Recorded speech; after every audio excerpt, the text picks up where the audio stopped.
अवधूत चिंतन Shri Gurudev Datta. Shri Swami Samarth. Welcome to my channel. तर 4 तारखेला म्हणजेच 4 डिसेंबरला दत्त जयंती आलेली आहे. तर दत्त जयंतीनिमित्त आपल्याला गुरुचरित्राचे पारायण कसे करायचे, पूजा मांडणी कशी करायची आणि गुरुचरित्र पारायणाची समाप्ती कशी करायची, नैवेद्य किती करायचे, नियम अटी काय आहे, ही सविस्तर माहिती मी आज तुम्हाला ह्या व्हिडिओमध्ये सांगणार आहे. तर व्हिडिओ स्किप न करता संपूर्ण बघा.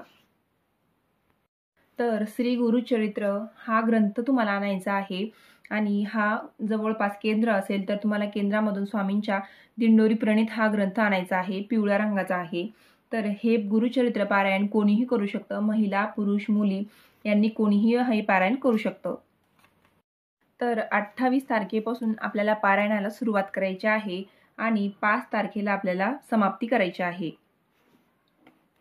आपण जेव्हा दत्त जयंतीला पारायण करतो तेव्हा ते पारायण 8 दिवसांचं असतं आणि इतर वेळी जेव्हा करतो ते 7 दिवसांचं असतं. कारण दत्त जयंतीला दत्त महाराजांचा उपवास असतो. दत्त महाराजांचा उपवास असल्या कारणाने आपल्याला 8व्या दिवशी उपवास सोडायचा असतो आणि आपल्याला सुद्धा उपवास करायचा आहे दत्त जयंतीच्या दिवशी. तर आपलं ग्रंथाचं वाचन जे आहे ते 28 तारखेपासून सुरू होईल आणि आपल्याला 4 तारखेला ते वाचन संपणार आहे आणि 8व्या दिवशी म्हणजेच 5 तारखेला त्या दिवशी आपल्याला समाप्ती करायची आहे आणि नैवेद्य करायचा आहे. ज्यांना गुरुचरित्र पारायण घरी करणे कठीण वाटत असेल तर त्यांनी जवळपास केंद्रात जाऊन तिथे सुद्धा तुम्ही तुमचं नाव नोंदणी करून यायची आहे आणि तिथं गुरुचरित्र सप्ताहामध्ये तुम्हाला भाग घ्यायचा आहे. ज्यांना घरी करणे कठीण वाटत असेल तर त्यांनी केंद्रात जाऊन सुद्धा गुरुचरित्र पारायण केलं तरी चालेल. आपण कुठलीही सेवा करत असताना मग ती छोटी असो किंवा मोठी असो तर ती श्रद्धेने, विश्वासाने आणि भक्तिभावाने करणे फार गरजेचं आहे. तर आपली श्रद्धा पाहिजे की नाही मला हे पारायण करायचंच आहे आणि आपल्या मनाचा निश्चय करणे फार गरजेचं आहे. तर त्यामुळे आपल्याला आपली मनाची तयारी करायची आहे आणि त्यानंतर पारायणाला सुरुवात करायची आहे. तर तुम्हाला पारायणाच्या आदल्या दिवशी म्हणजे 27 तारखेला तुम्हाला 4 कुत्र्यांना आणि 1 गाईला अशा 4-5 तुम्हाला पोळ्या करायच्या आहेत. छोट्या छोट्या चाणक्याच्या करायच्या आहे आणि त्या तुम्हाला कुत्र्याला 4 आणि 1 गाईला म्हणजे 4 कुत्रे आणि 1 गाय असे तुम्हाला 5 नैवेद्य करायचे आहे. म्हणजे त्यांना पोळी खाऊ घालायची आहे आणि त्यानंतर 28 तारखेला आपल्याला सुरुवात करायची आहे पारायणाला. जर तुम्हाला 4 कुत्रे मिळत नसतील तर तुम्ही 4 पोळ्या एकाच कुत्र्याला खाऊ घातल्या तरी चालतील. तर 28 तारखेला तुम्हाला सकाळी लवकर उठून शुचिर्भूत होऊन तुम्हाला डोक्यावरून पाणी घ्यायचं आहे म्हणजेच केस धुवायचे आहे आणि सकाळी लवकर उठून तुम्हाला जो टायमिंग असेल तुमचा त्या टायमावर तुम्हाला बसायचं आहे. तुम्ही सकाळी ब्रह्ममुहूर्तावर वाचन केलं तरी चालेल. कारण सकाळी 5 वाजता 3 वाजेपासून तर आपण संध्याकाळच्या 4 वाजेपर्यंत आपण केव्हाही गुरुचरित्राचे पारायण करू शकतो. फक्त 12 ते 12:30 या वेळेमध्ये आपल्याला स्किप करायचं आहे कारण ही दत्त महाराजांची भिक्षेची वेळ असते. तुम्हाला 7 दिवस कोरे स्वच्छ धुतलेले वस्त्र घालायचे आहे आणि रोज आपण पारायणाला बसायच्या वेळी आपल्याला गोमूत्र शिंपडायचं आहे. पूर्ण घरामध्ये शिंपडायचं आहे आणि आपण स्वतःवरती थोडं शिंपडायचं आहे. आणि सकाळी लवकर उठून आपल्याला उंबरठ्याचं लेपन करायचं आहे आणि त्यानंतर आपल्याला पूजा मांडणीसाठी आपल्याला देवघराजवळ आपल्याला पूजा मांडणी करायची आहे. तर खाली जागा स्वच्छ पुसून गोमूत्र शिंपडून त्यावरती स्वस्तिक काढायचं आहे आणि स्वस्तिकवरती हळदी कुंकू अर्पण करून आपण पाठ ठेवायचा आहे किंवा चौरंग ठेवायचा आहे आणि त्यावरती आपल्याला पूजा मांडणी करायची आहे. तर 7 दिवस तुम्हाला कोणते नियम पाळायचे आहे तर तुम्हाला 7 दिवस खाली झोपायचं आहे. चटईवरती किंवा घोंगडीवरती झोपायचं आहे. गादीवर सोप्यावर तुम्हाला बसायचं नाहीये आणि झोपायचं नाहीये. तर दुसरं तुम्हाला ब्रह्मचर्य पाळायचं आहे. कडकडीत ब्रह्मचर्य पाळायचं आहे 7 दिवस. घरामध्ये मांसाहार वर्ज्य आहे. कोणीही मांसाहार करायचा नाही आणि 7 दिवस तुम्हाला एकदल धान्य घ्यायचं आहे. म्हणजे तुम्ही जर गव्हाची पोळी खात असाल तर गव्हाचीच पोळी तुम्हाला खायची आहे. तुम्हाला वरण भात चालणार नाही. द्विदल धान्य म्हणजे डाळी तुम्हाला कोणत्याही चालणार नाही. तुम्ही पालेभाज्या खाऊ शकता. कांदा लसूण वर्ज्य आहे. तुम्ही बाजरीची भाकर, शाळूची भाकर हे नाही खाऊ शकत. तुम्हाला एकच निवडायचं आहे. तुम्ही जर बाजरीची भाकर खायची असेल तर बाजरीचीच भाकर तुम्हाला 7 दिवस खायची आहे किंवा मग पोळी खायची असेल तर पोळीच खायची आहे. तर 7 दिवस तुम्हाला कांदा लसूण खायचा नाहीये आणि परान्न वर्ज्य करायचं आहे. तुम्हाला 7 दिवस कोणाच्या घरचं पाणी सुद्धा प्यायचं नाहीये आणि सुतक विटाळ जर असेल तर तुम्हाला पारायणाला बसायला चालणार नाही. जर कधी तुम्हाला पारायण करताना सुतक पडलं तर तुम्हाला दुसऱ्याकडून ते पारायण पूर्ण करून घ्यावं लागेल. ते तुम्हाला अपूर्ण सोडता येणार नाही. मासिक धर्म जर आलेला असेल तर तुम्हाला ते सुद्धा दुसऱ्याकडून ते पारायण करून घ्यावं लागणार आहे. तर त्यामुळे आपल्याला आपली जी तारीख आहे ती बघून आपल्याला पारायणाला बसायचं आहे. जर तारीख जवळ असेल पारायणाच्या वेळी तर आपल्याला पारायण करायचं नाहीये. रोज आपल्याला गोमूत्र सकाळ संध्याकाळ शिंपडायचं आहे, कारण आपल्या घरामध्ये कोण कसं येतं, काय येतं, तर आपल्याला आपल्या घराचं पावित्र्य राखणं फार गरजेचं आहे. ग्रंथाला कोणाला हात लावू द्यायचा नाहीये आणि ग्रंथ एका जागेवरून हलवायचा नाहीये. असं म्हणतात या 7 दिवसामध्ये दत्त महाराज हे सूक्ष्म स्वरूपात आपल्या घरामध्ये वास करत असतात, आपलं पारायण ऐकत असतात. तर त्यामुळे आपल्या घरामध्ये पॉझिटिव्ह वातावरण आपल्याला ठेवायचं आहे, भांडणं करायचे नाहीये, घरामध्ये शांत वातावरण, आनंदी वातावरण ठेवायचं आहे. तर चौरंगावरती पहिले तुम्हाला दिवा प्रज्वलित करून घ्यायचा आहे. त्यानंतर गणपती स्वरूप आपल्याला सुपारी घ्यायची आहे आणि सुपारीचा अभिषेक करून आपल्याला हळदी कुंकू अक्षदा अर्पण करून फूल अर्पण करून घ्यायचं आहे. आणि अभिषेक करताना आपल्याला ओम गणगणपतये नमः म्हणायचं आहे आणि गणपती बाप्पांना गुळ खोबऱ्याचा नैवेद्य दाखवायचा आहे. त्यानंतर आपल्याला दत्त महाराजांच्या मूर्तीवर अभिषेक करायचा आहे. जर तुमच्याकडे दत्त महाराजांची मूर्ती नसेल तर तुम्हाला सुपारी घ्यायची आहे आणि सुपारीवर अभिषेक करायचा आहे. आणि तुमच्याकडे स्वामींची जर मूर्ती असेल तर तुम्ही स्वामींच्या मूर्तीवर पण अभिषेक करायचा आहे आणि स्वामी स्तवन आणि 108 वेळेला स्वामींचा मंत्र म्हणायचा आहे आणि पुरुष सूक्तम आणि स्त्री सूक्तम म्हणून आपल्याला पाण्याचा अभिषेक करायचा आहे. गुरुचरित्र पारायणाची वेळ तुम्हाला एक ठराविक वेळ ठेवायची आहे. एकाच वेळी तुम्ही ज्या वेळेला बसता तुम्हाला त्याच वेळेला बसायचं आहे आणि एकाच बैठकीत बसायचं आहे. तुम्हाला पारायणाला बसल्यावर उठायला चालणार नाही, बोलायला चालणार नाही, हलायला चालणार नाही. तुम्हाला एकाच जागी जोपर्यंत आपलं पारायण होत नाही तोपर्यंत आपल्याला एकाच जागेवर बसायचं आहे. तर श्री गुरुचरित्र हा ग्रंथ साधा नसून तो दैवी शक्तीने भरलेला सिद्ध मंत्ररूप महाप्रसादिक आणि वरद ग्रंथ आहे. हा गंगाधर सरस्वती यांनी लिहिलेला आहे. गुरुचरित्र ग्रंथाचे महत्त्व हे दत्त संप्रदायातील एक महत्त्वाचे स्थान, आध्यात्मिक मार्गदर्शन आणि आचारसंहिता आहे. या ग्रंथाचे पारायण हे भक्तांसाठी एक उपासना मानले जाते, जे आध्यात्मिक आणि व्यावहारिक जीवनात मार्गदर्शन करते. या ग्रंथात श्री नरसिंह सरस्वती यांच्या जीवनचरित्रासह त्यांच्या शिकवणीचे वर्णन केलेले आहे. तर स्वामींच्या मूर्तीवर अभिषेक करून झाल्यानंतर तुम्हाला विड्याच्या पानावरती थोडेसे तांदूळ ठेवायचे आहे आणि स्वामींची मूर्ती त्याच्यात ठेवायची आहे. स्वामींच्या मूर्तीला अष्टगंध लावून आपल्याला धूप दीप ओवाळून घ्यायचा आहे, फूल अर्पण करून घ्यायचं आहे. आणि जेव्हा आपण पारायणाला सुरुवात करू तेव्हा आपल्याला पहिल्याच दिवशी आपल्याला संकल्प करायचा आहे. हातावरती पाणी घ्यायचं आहे, हळद कुंकू अक्षदा फूल घ्यायचं आहे आणि आपल्याला संकल्प करायचा आहे. आपलं नाव आपलं गोत्र बोलायचं आहे आणि स्वामींना आपली इच्छा सांगायची आहे की मी ह्या इच्छेकरता हे पारायण करत आहे, तर माझं हे पारायण जे आहे तर निर्विघ्नपणे पार पडू द्या असं आपल्याला सांगायचं आहे. आणि त्यानंतर आपल्याला पारायणाला सुरुवात करायची आहे. तर गुरुचरित्र ग्रंथामध्ये सगळं दिलेलं आहे, नियम अटी ते सुद्धा दिलेलं आहे. तर आपल्याला किती अध्याय वाचायचे, पहिल्या दिवशी दुसऱ्या दिवशी किती वाचायचे ते सुद्धा दिलेलं आहे. त्याप्रमाणे आपल्याला अध्याय वाचायचे असतात रोज. तर आपल्याला रोज जे आहे तर 1 माळ गायत्री मंत्र घ्यायचा असतो, 1 माळ स्वामी समर्थ मंत्र घ्यायचा असतो आणि गणपती अथर्व शीर्ष हे घ्यायचं असतं. आणि त्या ग्रंथामध्ये आपल्याला सगळं दिलेलं असतं. आपण पहिल्या दिवशी आपल्याला हे नियमितपणे घ्यायचं आहे. 1 माळ गायत्री मंत्र, स्वामी समर्थ मंत्र आणि गणपती अथर्व शीर्ष. तर हे 3 आपल्याला रोज घ्यायचे आहे. तुम्हाला रोज त्याच्यामध्ये दिलेलं असतं. तुम्हाला 1 ते 9 अध्याय पहिल्या दिवशी घ्यायचे आहे, नंतर 10 ते 21 अध्याय दुसऱ्या दिवशी घ्यायचे आहे. अशा प्रकारे तुम्हाला त्यात दिलेलं असतं. तर तुम्हाला रोज जे आहे तर अध्यायाला सुरुवात करायच्या आधी तुम्हाला हे 1 माळ गायत्री मंत्र, स्वामी समर्थ मंत्र आणि गणपती अथर्व शीर्ष हे घेऊन मगच तुम्हाला अध्यायाला सुरुवात करायची आहे. आणि सांगितल्याप्रमाणेच तुम्हाला अध्याय वाचायचे आहे रोज.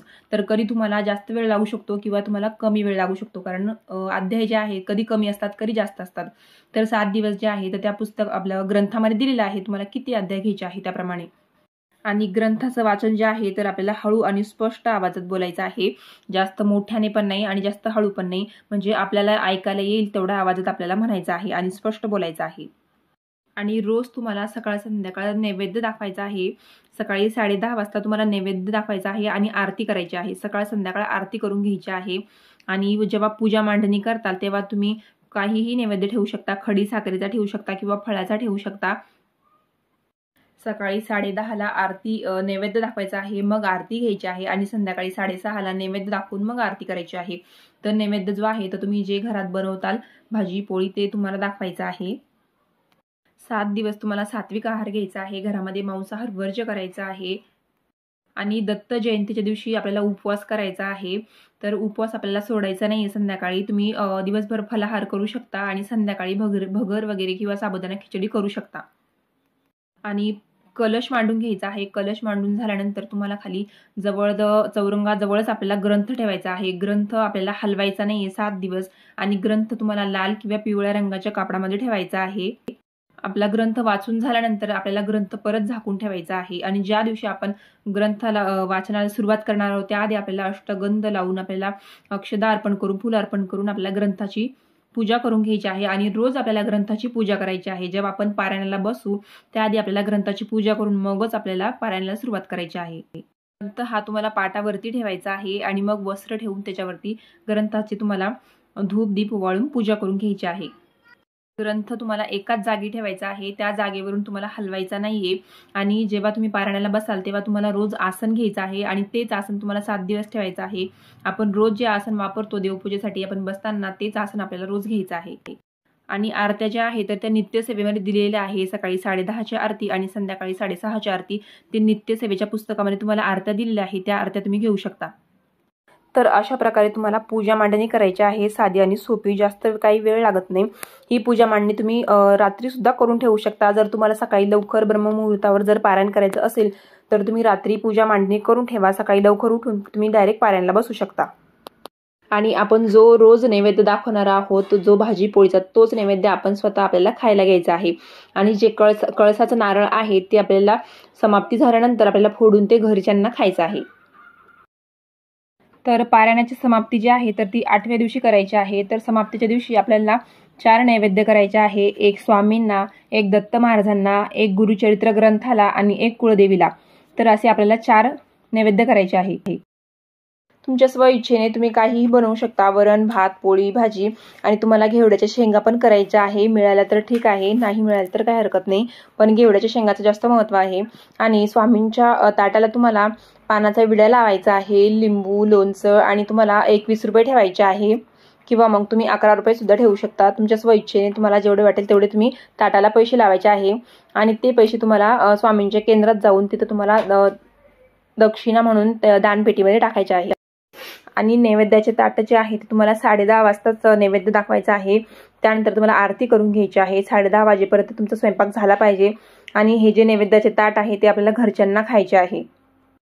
आणि पूजा मांडणी जी आहे तर तुम्ही समाप्तीच्या दिवशी संध्याकाळच्या वेळेला पूजा मांडणी उचलू शकता. 4च्या नंतर केव्हाही पूजा मांडणी तुम्हाला उचलून घ्यायची आहे. आणि हे पूजेचं जे नारळ आहे कळसाचं ते घरच्यांनी फोडून खायचं आहे. पाणी जे आहे कळसातलं ते तुम्हाला तुळस सोडून इतर झाडांना टाकायचं आहे.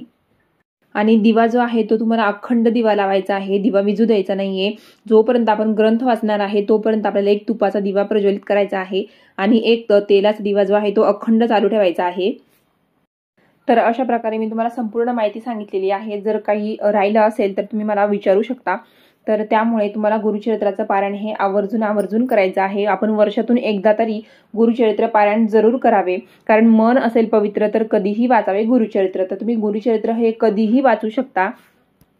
तर गुरुचरित्र हा सगळ्यात मोठा पवित्र ग्रंथ आहे आणि गुरुचरित्र हा 5वा वेद सुद्धा मानला जातो.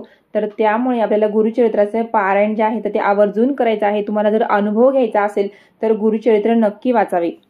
तुमच्या घरात जर काही अडचणी असेल, वाईट बाधा असेल, भांडणं होत असतील, तर निगेटिव्ह एनर्जी असेल किंवा पितृदोष असेल, वास्तुदोष असेल, तर अशा ज्या अनेक ज्या समस्या आहे माणसांच्या किंवा तुम्हाला काहीही फरकच पडत नाहीये सगळ्या गोष्टी करून सुद्धा, तर तुम्हाला गुरुचरित्राचा हा ग्रंथ जरूर पठण करायचा आहे.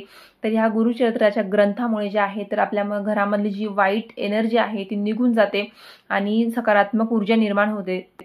तुम्हाला या 7 दिवसामध्ये तुम्हाला घरामध्ये आनंदी वातावरण ठेवायचं आहे. चुकूनही घरामध्ये भांडणं होणार नाही याची काळजी तुम्हाला घ्यायची आहे. तुम्हाला रोज सकाळ संध्याकाळ आरती करायची आहे, नैवेद्य दाखवायचा आहे आणि स्वामींना मुजरा करायचा आहे. तर ह्या सगळ्या गोष्टी मी सगळ्या व्हिडिओमध्ये सांगितलेल्या आहे. आणि तुम्हाला रोज झोपताना तुम्हाला विष्णू सहस्रनामाचं पठण करायचं आहे. विष्णू सहस्रनाम हे थोडं अवघड आहे तर तुम्ही मोबाईलवरती सुद्धा लावून तुम्ही म्हणू शकता. आणि दत्त जयंतीच्या दिवशी मार्गशीर्ष गुरुवार येतो तर उपवास सोडायचा की नाही सोडायचा, तर आपल्याला दत्त जयंती असल्यामुळे आपल्याला संध्याकाळी उपवास सोडायला चालणार नाही. दिवसभर फलाहार करायचा आहे आणि संध्याकाळी साबुदाण्याची खिचडी किंवा भगर करायची आहे. आणि मार्गशीर्ष गुरुवारची पूजा मांडणी ही तुम्हाला करायची आहे. तुम्हाला बाजूला जागा करून तुम्हाला मार्गशीर्ष गुरुवारची सुद्धा पूजा मांडणी करायची आहे. तर हे सगळे नियम पाळून तुम्हाला गुरुचरित्राचे पारायण करायचे आहे। तुमची खूप इच्छा असेल तर तुम्हाला जर जमत नसेल गुरुचरित्र पारायण करणे तर तुम्ही संक्षिप्त श्री गुरुचरित्र पारायण सुद्धा करू शकता। त्याला फक्त 1 तास लागतो, तर तुम्ही ते पारायण सुद्धा करू शकता किंवा तुम्ही स्वामी चरित्राचं सुद्धा पारायण करू शकता। तुमची जर इच्छा असेल गुरुचरित्र पारायण करायची तर नक्की स्वामी तुमची इच्छा पूर्ण करतील। कारण हा महिना मार्गशीर्ष महिना हा खूप पवित्र महिना मानला जातो, कारण ह्या महिन्यामध्ये दत्त महाराजांचा मार्गशीर्ष पौर्णिमेला मृग नक्षत्रावर जन्म झालेला आहे।